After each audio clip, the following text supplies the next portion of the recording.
charged with a crime.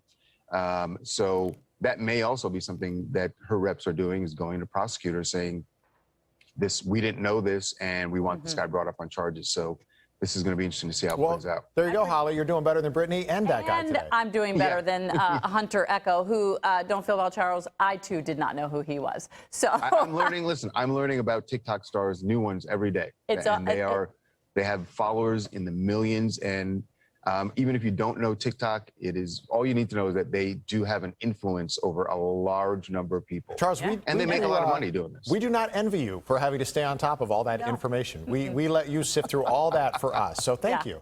You can be our go-to guy for the TikTok stars. You just tell me, and I don't have to worry about it.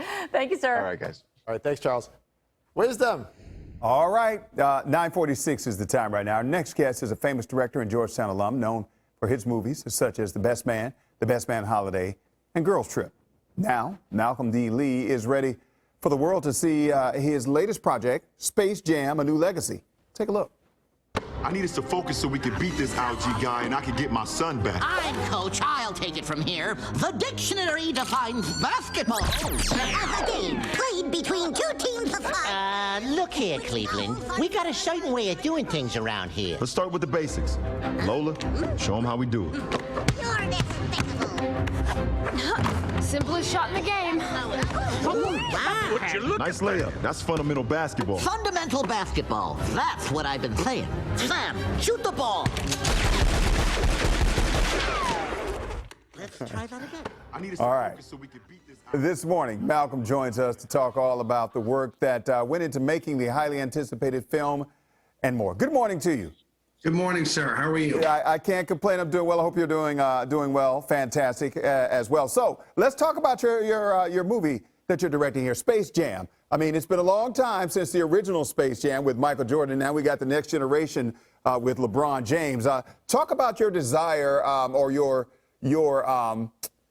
wanting to get into this particular arena with LeBron James and the other people and cartoon characters as well. Yeah, it's funny, Wisdom. I love LeBron. I love the Looney Tunes, but I never really saw myself doing this type of movie. A basketball movie that I had in my head was more like He Got Game or Love and Basketball. Right. Not like, cartoon bunnies and world-class athletes. But, I was approached to do it, and I said, well, I don't know anything about visual effects or animation, and I'm a little intimidated by that kind of, spectacle and that kind of scope.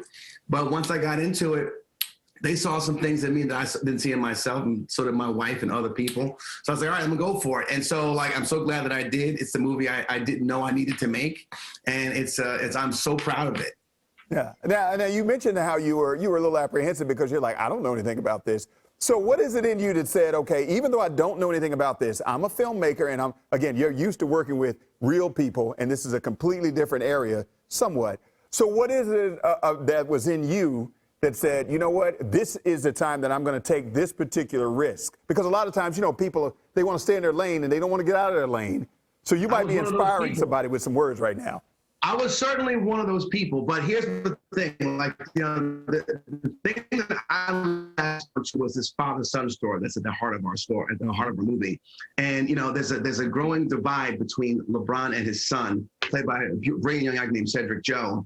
And that was appealing to me. I'm the father of three boys myself. And, you see these things happen when the kids start to have their own personalities, their own thoughts about what they want to do and who they want to be. And you as the parent trying to guide them, and that's completely relatable. And I knew that I could bring something to the table with that because, a lot of times when I'm movies, I'm talking about humanity and, inspiration and heart. And so I thought, okay, I can do that. Mm-hmm. And then, here's an opportunity to play in a very large sandbox. Okay. All right. Did you saw the first Space Jam with Michael Jordan? Or did you not? I did see it, but I didn't see it until I started working on this movie. Okay, gotcha. Okay. How is it going to compare to this one? I mean, as far as, I know it's a different era and things are different now. Yeah, I think, look, we honor that movie. I think structurally speaking, even in the first, 5 minutes, we're structurally just like the first movie. Mm-hmm. We go back to LeBron's childhood, like they went back to Michael Jordan's childhood. Right. And then we show you the rise of this global iconic superstar. And then we start to deviate because we needed to, set this in the digital age that we are in. they didn't have, like the internet was barely alive when the first Space Jam came out. The growth and the evolution of animated movies is so vast in the past 25 years since the first Space Jam. So we wanted to make sure that we were, talking about that and speaking to that, because what people expect from family movies, from children's movies, are something that appeals for the kids, something that appeals to the adults, and something that actually you can actually feel. Right? Like, when you watch Toy Story 3 and they're about to get incinerated, you're like, oh my gosh, no, so you want to have that kind of emotional roller coaster. And of course, we've got great spectacle when we're talking about the visual effects and the animation that's involved with this movie. Right. Real quick before we go, I got to get these questions in. Is there going to be another Girls Trip movie? We hope. Oh, you hope. All right. Best Man, you got a series that you're working on with that? Yes, we're doing a 10-part series for Peacock that will be hopefully available next fall. All right, and you're a Georgetown guy. You're a Hoya. Yes, I am. Yeah. How much did that play into making you into the person that you are right now? Oh, it's huge. I mean, Georgetown was a great, stomping ground for me, and my son is actually there now. Oh, wow. Okay. As a sophomore. Okay. He's not into the film industry, is he? Not yet. No, oh, okay. So not yet. Okay, I see what you did right there.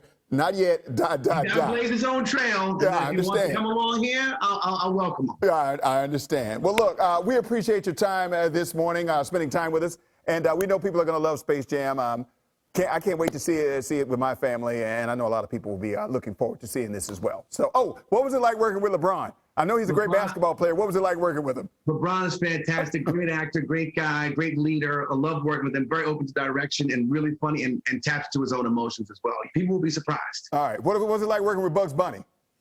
No, you don't have to. You don't have to answer that one. Diva.